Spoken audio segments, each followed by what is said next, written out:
नमस्कार, खबरों की खबर में आपका स्वागत है। मैं हूं संकेत उपाध्याय। देश चांद पर पहुंच चुका है और अनुसूचित जाति और जनजाति के लोगों पर दबंगों के जुल्म की कहानियां खत्म होने का नाम नहीं ले रही।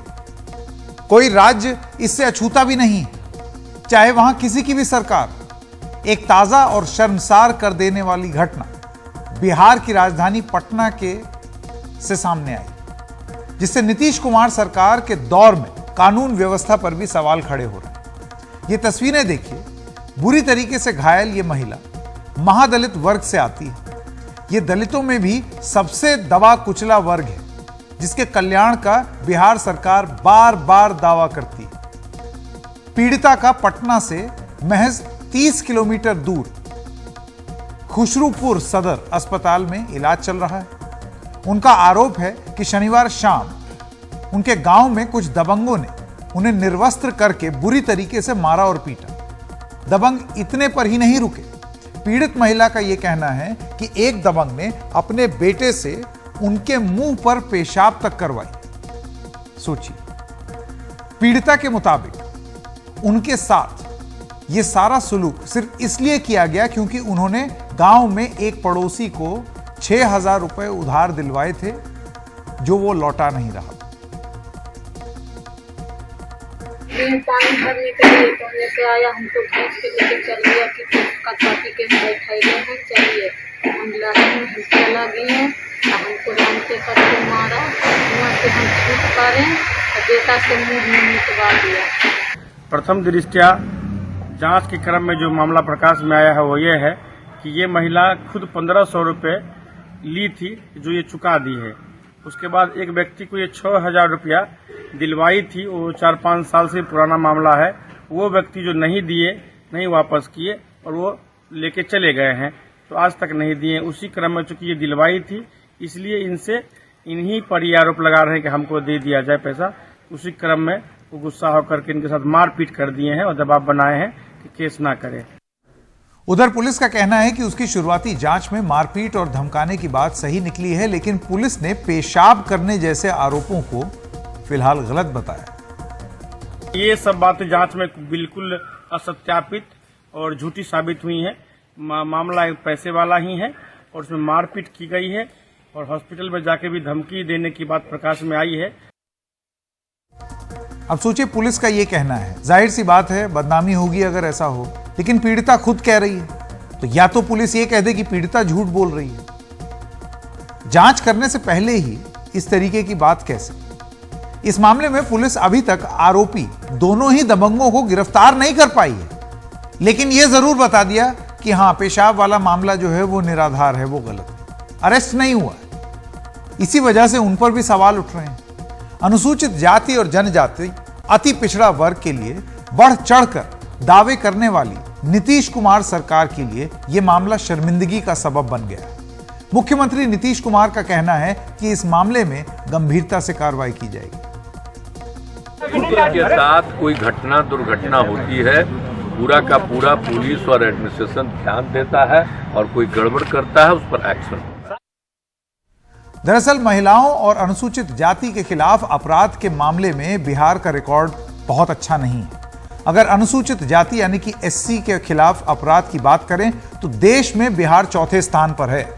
नेशनल क्राइम रिकॉर्ड्स ब्यूरो के आंकड़ों के मुताबिक 2019 में बिहार में अनुसूचित जाति के लोगों के खिलाफ अपराध के 6,544 केस दर्ज हुए थे, 6,544।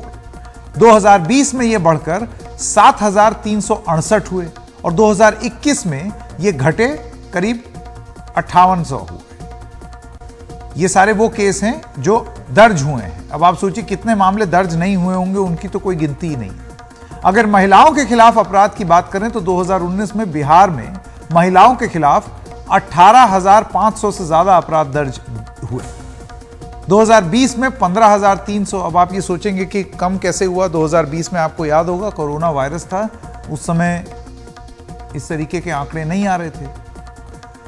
तो जैसे कि आप देख सकते हैं वो कुछ हद तक आंकड़े जरूर कम दिखाई दे रहे हैं, लेकिन 2021 में यह आंकड़ा वापस बढ़कर 17,950 हो गया।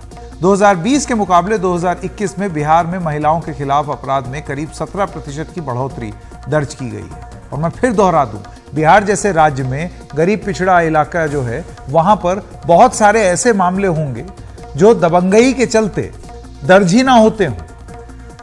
तो ये तो वो आंकड़े हैं जहां पर लोग आ गए हैं सामने।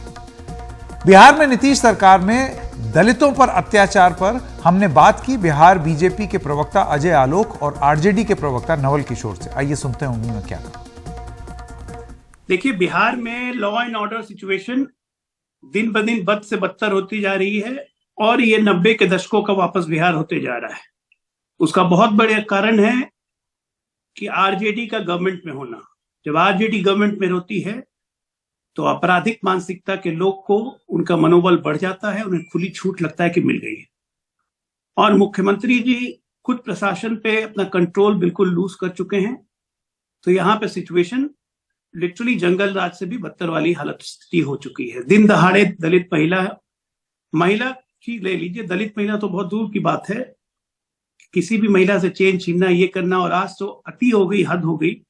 इसका मुख्य कारण यही है कि आरजेडी जब भी सत्ता में आती है तो जितने एंटी सोशल एलिमेंट होते हैं, जितने क्रिमिनल एलिमेंट होते हैं, जैसे असामाजिक तत्व होते हैं, उन सब का मनोबल बढ़ जाता है, क्योंकि उनको लगता है कि उनकी सरकार आ गई तो कोई उनको कुछ कहेगा नहीं, और पुलिस प्रशासन का मनोबल गिर जाता है। आज की तारीख में वैसे भी पुलिस प्रशासन को बालू और शराब दो से पैसे कमाने में फुर्सत नहीं है, तो लॉ एंड ऑर्डर सिचुएशन कहां से देखेंगे। और मुख्यमंत्री नीतीश कुमार जी की खुद की अब स्थिति ऐसी नहीं है कि वो प्रशासन पे अपना ग्रिप रख सके, और वो इंटरेस्ट लूज कर रहे हैं। तो बिहार वापस 90 के दशकों का जंगल राज बन रहा है। यह अमानवीय घटना है कि एक दलित महिला को निर्वस्त्र करके घुमाया गया, फिर उसे गंदा पानी पिलाया गया। तब इस घटना का स्वतः संज्ञान ले कोर्ट, हाईकोर्ट और कुछ करे, और अभी तक आरोपी फरार ही हैं। पुलिस कह रही है कि छापेमारी जारी है। तो इसी से आप अंदाज कर लीजिए क्या हाल हो चुका है यहाँ। अंधेर नगरी, चौपट राजा। सबसे पहले तो इसमें कोई दो राय नहीं है कि बेहद दुखद, अमानवीय और चिंताजनक है। ये बहुत ही बेहद दुखदायी घटना है। लेकिन आपको ये भी मालूम होगा कि सरकार ने, माननीय मुख्यमंत्री या माननीय उप मुख्यमंत्री तेजस्वी यादव ने इसको तुरंत संज्ञान में भी लिया है और एफआईआर दर्ज हो चुकी है। जो आरोपी हैं उनकी खोज जारी है। ये तमाम तरह के एक्शन लिए गए हैं। घटना तो ये कोई नहीं कहेगा कि घटना जो है दुखदायी नहीं है या बेहद निंदनीय है, या एक ऐसे व्यक्ति की कुत्सित सोच है जिसको तुरंत गिरफ्तार होना चाहिए, और पुलिस उस कार्रवाई में लगी हुई है। और इसमें भी आप देखिएगा कि तुरंत कार्रवाई का मतलब यह है कि एफआईआर दर्ज करके पुलिस लगी हुई है। एक टीम भी गठित की गई है ताकि जल्द से जल्द उस व्यक्ति को सलाखों के पीछे लाया जाए और कानूनी कार्रवाई की जाए। तो इसमें कोई दो राय नहीं है कि ये काम नहीं होगा। हाँ, जहां तक सवाल है, भाजपा या विपक्ष के लोग इस पर पूरी तरह से राजनीति करने का कोशिश कर रहे हैं, जो कि बेहद, वो भी एक इसका दुखद पक्ष है। सवाल उठाना और उस पर यह बात रखना, इसमें कोई दो राय नहीं है कि सबको करना चाहिए, विपक्ष को करना चाहिए, लेकिन सरकार उस पर कार्रवाई कर रही है। और इसमें भी कोई दो राय नहीं है कि ये घटना जो है वो बेहद दुखदायी है। नीतीश कुमार के तमाम दावों के बावजूद अनुसूचित जाति पर अत्याचार के मामले में बिहार काफी आगे है। इस पर दलित मामलों के चिंतक संजीव चंदन क्या कहते हैं, आइए सुनते हैं। बिहार में देखिए, बिहार में ये स्थिति है, दलितों को लेकर के दोहरी भूमिका है स्टेट और राजनीतिक पार्टियों की। ये मैं सहमत होता हूं कि इसमें पुलिस और समाज, जो मैंने कहा ही कि दोनों की भूमिकाओं को देखना पड़ेगा, और दोनों ही फेल हुए, क्योंकि समाज में जो श्रेणीबद्ध जाति व्यवस्था है और उसमें भी महिला सबसे ज्यादा रिसीविंग एंड पर होती है। उसके दलित महिला तो तीव्र शोषण की शिकार कही जाती रही। तो समाज की भूमिका, समाज के फेलियर का प्रसंग तो इसमें है ही, पुलिस और स्टेट के फेलियर का प्रसंग सबसे ज्यादा बनता है समाज की भूमिका के साथ साथ। बिहार में दो चीजें नोट की जानी चाहिए। लालू प्रसाद जी और नीतीश कुमार जी के शासनकाल में 30 सालों में कई सारी चीजें हुई जिसमें दलितों को कहा भी जाता है कि दलितों को आवाज मिली, और नीतीश कुमार जी के समय में दलित महादलित के फॉर्म में बहुत सारे एम्पावरमेंट का काम हुआ है। लेकिन एक दूसरी चीज भी हुई है, वो साथ साथ कि दलित राजनीति वहां विकसित नहीं हो पाई। दलितों की अपनी राजनीति, जो असरसर होता है राजनीतिक, वह नहीं हो पाया। तो इसके कारण जो ऐसी घटनाओं में जो इच्छा शक्ति होती है स्टेट की, वह देखने एक जो ऑर्गेनिक इच्छा शक्ति होती है वो वहां देखने को नहीं मिलती। और अब आइए बात करते हैं सबसे बड़े नोट की, जो बस अब कुछ ही दिनों का मेहमान है। यह है 2000 रुपए का नोट। आपको याद है, वो सूचना जरूर दी गई थी, लेकिन वो तारीख ऐसी देखते देखते आ गई। 30 सितंबर के बाद आप इससे कोई लेन देन नहीं कर पाएंगे, ये कहीं इस्तेमाल नहीं हो पाएगा, वैसे ही नहीं होता है।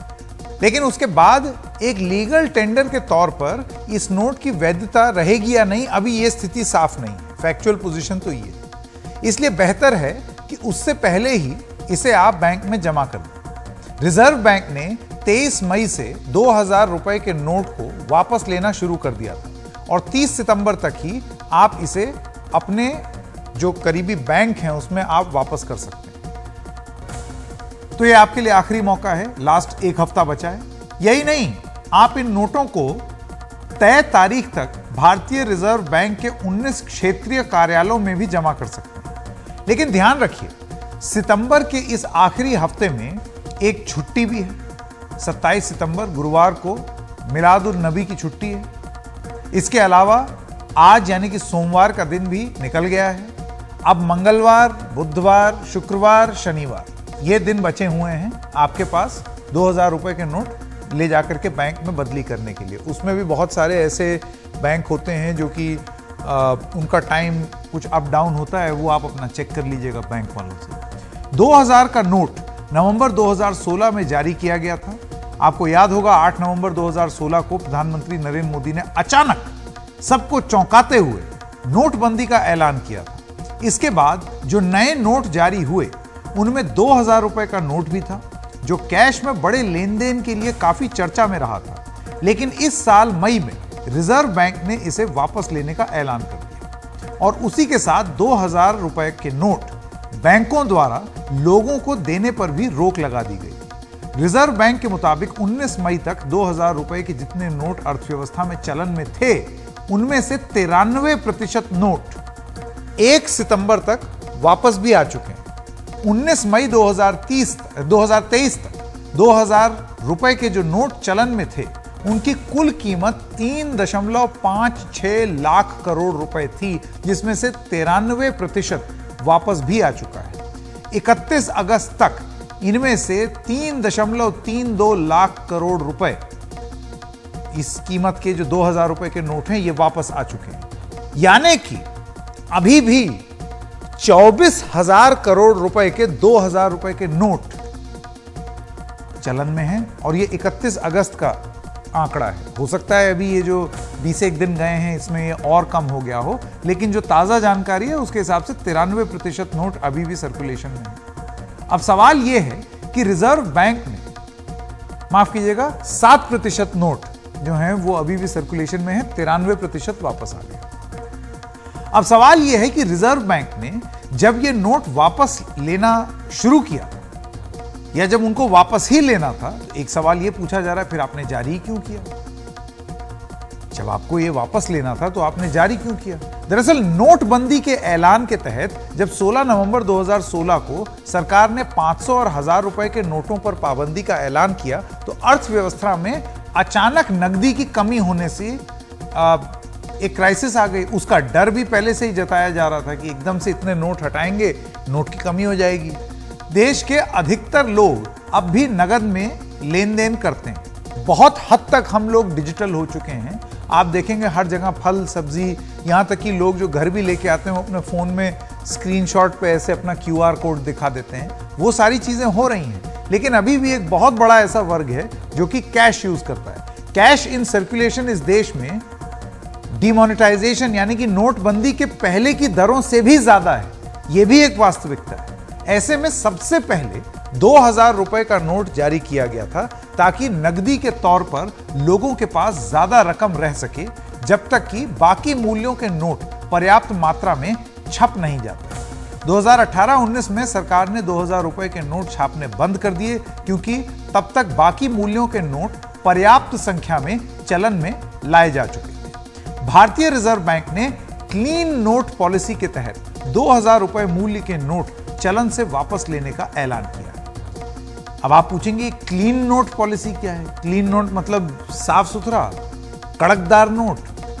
दरअसल इस नीति के तहत जनता को अच्छी क्वालिटी के मुद्रा नोट और सिक्के मुहैया कराए जाते हैं, क्योंकि यूज कर करके वो खराब हो जाता है ना।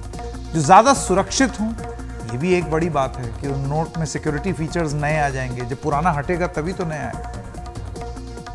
और ये इसलिए किया जाता है ताकि नकली नोट या सिक्के आसानी से ना बनाए जा सके। इस नीति के तहत पुराने और सड़े गले नोटों को चलन से बाहर किया जाता है। इस नीति के तहत रिजर्व बैंक 2005 से पहले जारी किए गए सभी बैंक नोट्स को वापस ले चुकी है, क्योंकि उनमें सुरक्षा के फीचर कम थे।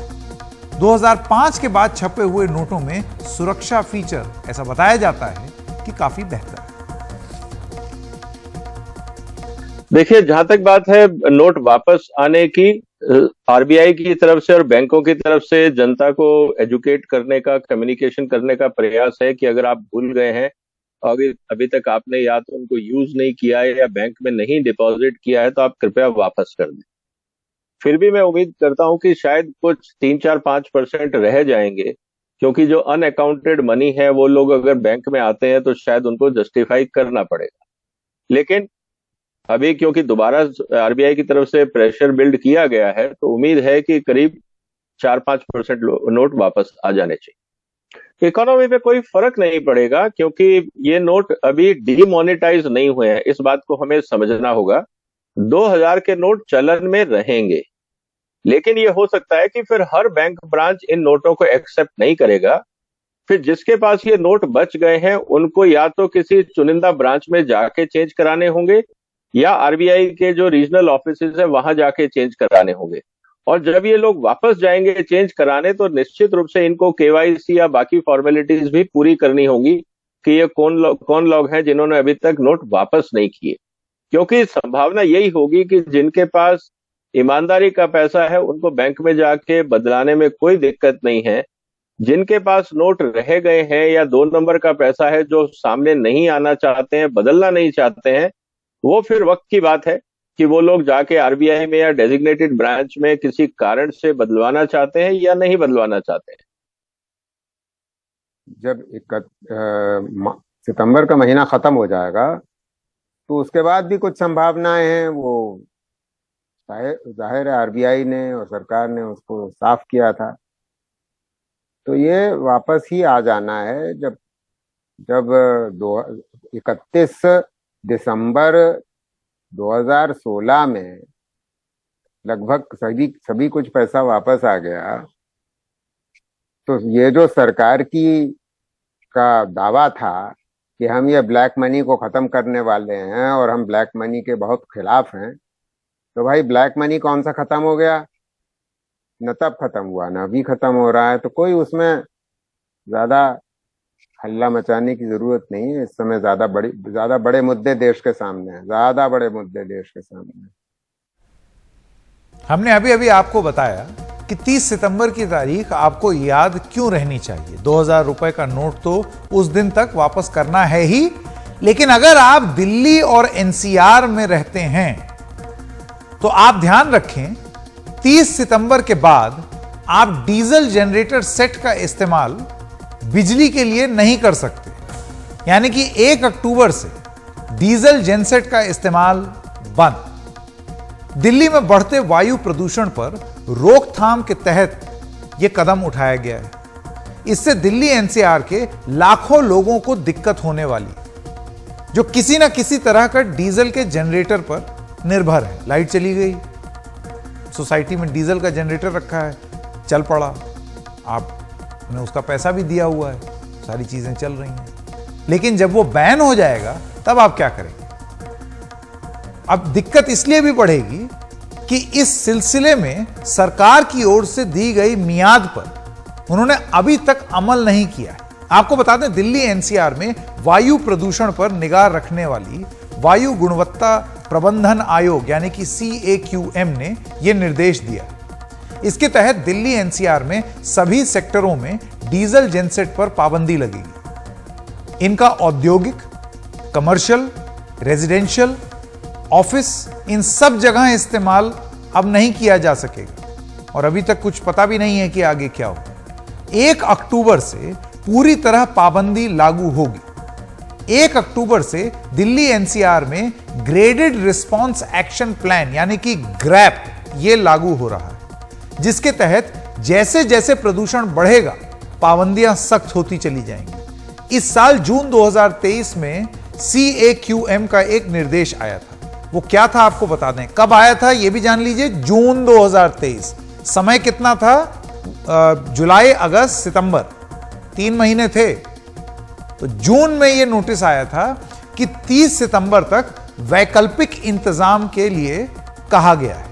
पिछले साल कई सेक्टरों में दी गई थी रियायत। लगातार ड्यूअल मोड फ्यूल यानी कि गैस और डीजल के लिए कहा गया कि आप इस तरीके का एक जेनसेट लगाएं जो गैस से भी चलता है और जो डीजल से भी चलता है। एमिशन कंट्रोल डिवाइस के रेट्रोफिटमेंट के लिए भी कहा गया कि आप ये लगाइए जिससे पोल्यूशन कम हो। वायु गुणवत्ता प्रबंधन आयोग ने 2022-2023 में इस सिलसिले में कई बार निर्देश दिए, लेकिन इन निर्देशों पर अमल करना मुश्किल इसलिए भी रहा है कि अधिकतर लोगों को यह पता ही नहीं है कि डीजल जेनसेट में CNG या PNG के इस्तेमाल के लिए क्या तकनीकी बदलाव किए जाएं। ऐसे में दिल्ली NCR में लोगों का परेशान होना बहुत स्वाभाविक है, लेकिन यह भी जान लीजिए कि लोगों को पता था और बड़ी सोसाइटीज में तो सोसाइटीज को यह जानकारी थी कि ऐसा कुछ आ रहा है, तैयारियां की जा सकती थी, लेकिन अब नहीं हो रही है। अब वो क्यों परेशान होंगे, इसके कुछ मुख्य कारण आप जान लेते हैं कि कैसे ये आपके और मेरे जीवन में बहुत भारी फर्क लाएगा कि एकदम से अगर डीजल जेनसेट बैन हो गया। नंबर 1, बहुमंजिला इमारतों में लिफ्ट, एलिवेटर ये सब बंद हो सकते हैं। लाइट जाएगी तो फिर क्या करेंगे आप, जनरेटर ऑन होता है, लेकिन अगर बैन लग जाएगा तो जनरेटर ऑन ही नहीं होगा और लाइट नहीं आई तो। अधिकतर लिफ्टों में बिजली जाने पर डीजल जेनसेट का बैकअप होता है। यही नहीं, अस्पतालों में आपातकालीन सेवा पर असर पड़ सकता है, जैसे कि ICU, ऑपरेशन थिएटर, इनको चलाए रखने में दिक्कत आ सकती है क्योंकि जैसे ही लाइट जाती है जनरेटर ऑन हो जाता है।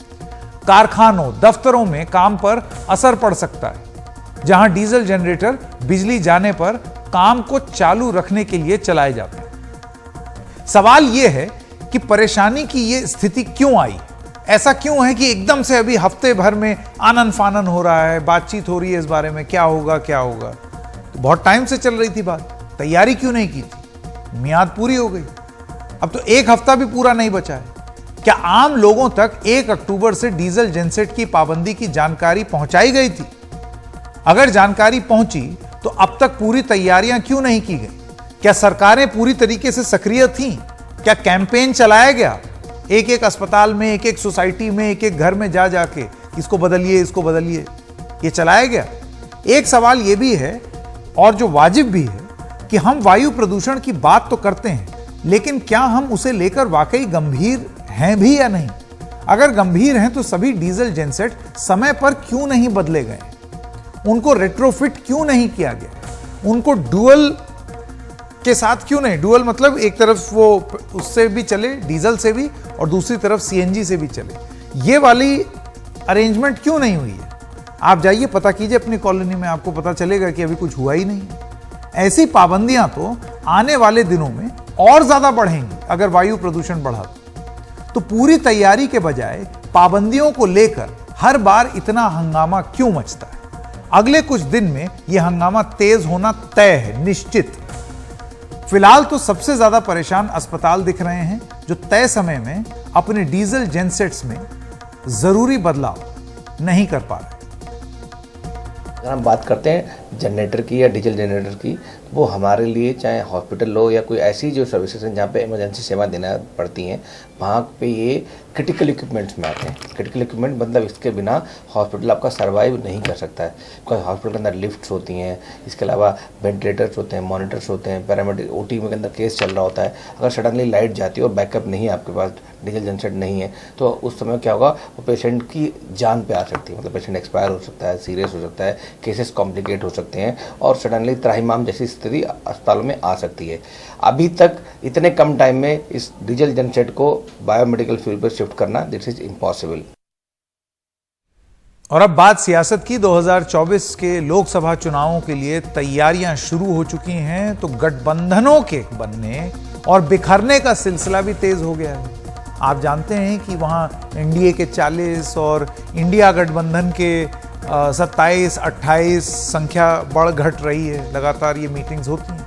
लेकिन दक्षिण भारत में पैठ बनाने की भारतीय जनता पार्टी की कोशिशों को आज तब धक्का लगा जब तमिलनाडु में बीजेपी की सहयोगी एआईएडीएमके ने बीजेपी की अगुवाई वाले एनडीए गठबंधन से अपना नाता कट कर लिया। हालांकि तस्वीरें कह रही हैं कि इसे एआईएडीएमके कार्यकर्ता खुश हैं, जैसे कि आप देख सकते हैं। जब रेजोल्यूशन पास हुआ बीजेपी से हटने का, तो एआईएडीएमके के कार्यकर्ता बहुत खुश थे। उनके मुताबिक बीते 1 साल से उसके नेताओं के खिलाफ बीजेपी के सुनियोजित हमलों और आपत्तिजनक बयानों को देखते हुए उसने ये फैसला लिया है। एआईएडीएमके के मुताबिक उसके पूर्व नेताओं महासचिव ई पलनीसामी और पार्टी कार्यकर्ताओं के खिलाफ भारतीय जनता पार्टी 1 साल से बयानबाजी कर रही थी। ऐसे में आज एआईएडीएमके के जिला सचिवों, सांसदों और विधायकों की चेन्नई में हुई एक बैठक में एक मत से यह फैसला लिया गया कि भारतीय जनता पार्टी से अलग हो जाएगी। पिछले ही हफ्ते एआईएडीएमके से संगठन सचिव डी जयकुमार ने यह कह दिया था कि वो भारतीय जनता पार्टी के प्रदेश अध्यक्ष अन्नामलाई के साथ मतभेदों के कारण उनकी पार्टी गठबंधन से बाहर हो जाएगी। बीजेपी के प्रदेश अध्यक्ष अन्नामलाई ने दरअसल डीएमके और एआईएडीएमके के संस्थापक सीएन अन्नादुराई के खिलाफ विवादित बयान दिया था, जिसको लेकर के ये पूरा बवाल शुरू। தேசிய ஜனநாயக கூட்டணியில் உள்ள பாரதிய ஜனதா கட்சியின் மாநில தலைமை கடந்த ஒரு வருட காலமாக திட்டமிட்டு வேண்டுமென்றே உள்நோக்கத்தோடு அனைத்து இந்திய அண்ணா திராவிட முன்னேற்ற கழகத்தின் மீதும் எங்களுடைய கழக தெய்வங்களான பேரறிஞர் அண்ணா அவர்களையும் இதய தெய்வம் மாண்புமிகு புரட்சித் தலைவி அம்மா அவர்களையும் அவதூறாக பேசியும் எங்கள் கொள்கைகளை விமர்சித்து வருகிறது. கழகம் இன்று முதல் பாரதிய ஜனதா கட்சியில் இருந்தும் தேசிய ஜனநாயக கூட்டணியில் இருந்தும் விலகிக் கொள்கிறது என்ற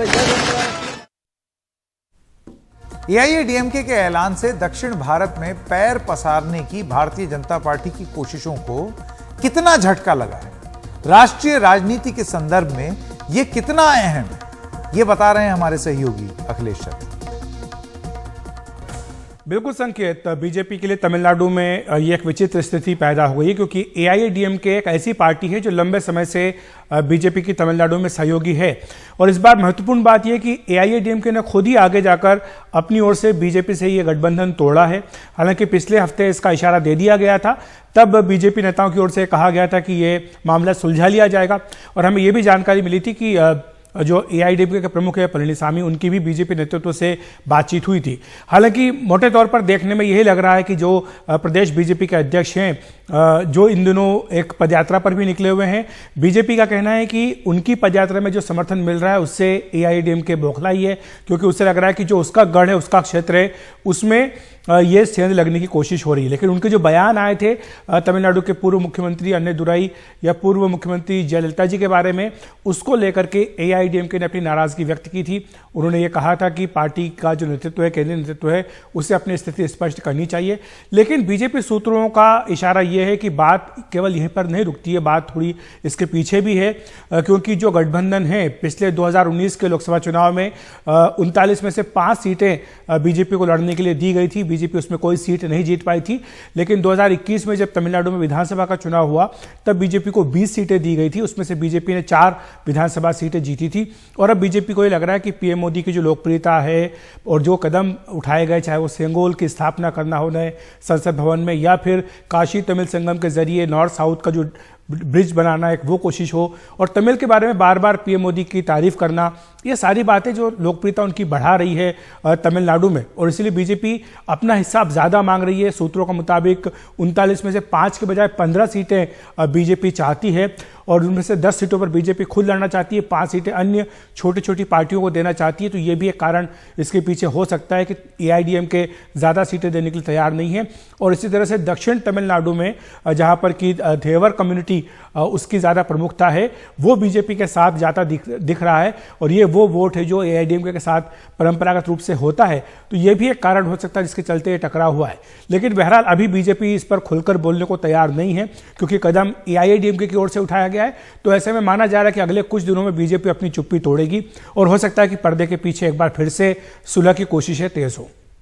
एनडीए को और मजबूत करने की कवायद में जुटी बीजेपी को तमिलनाडु में बड़ा झटका लगा है।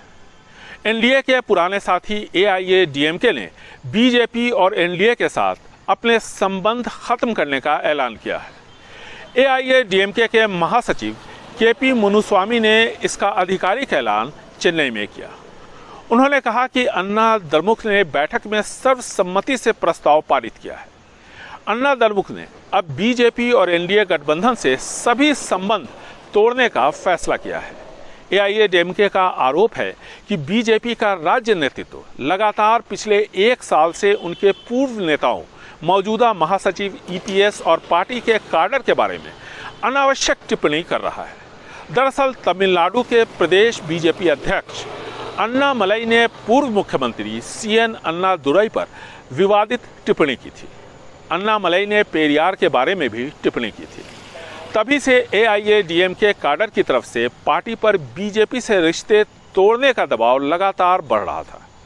तमिलनाडु बीजेपी प्रमुख अन्नामलई ने कहा था कि दिवंगत मुख्यमंत्री सीएन अन्नादुरई ने 1956 में मदुरई में एक कार्यक्रम के दौरान हिंदू धर्म का अपमान किया था, जिसके बाद दोनों पार्टियों के बीच विवाद पैदा हो गया था।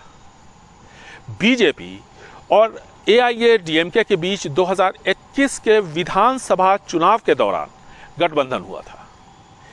एआईएडीएमके को 66 और बीजेपी को 4 सीटें मिली थीं।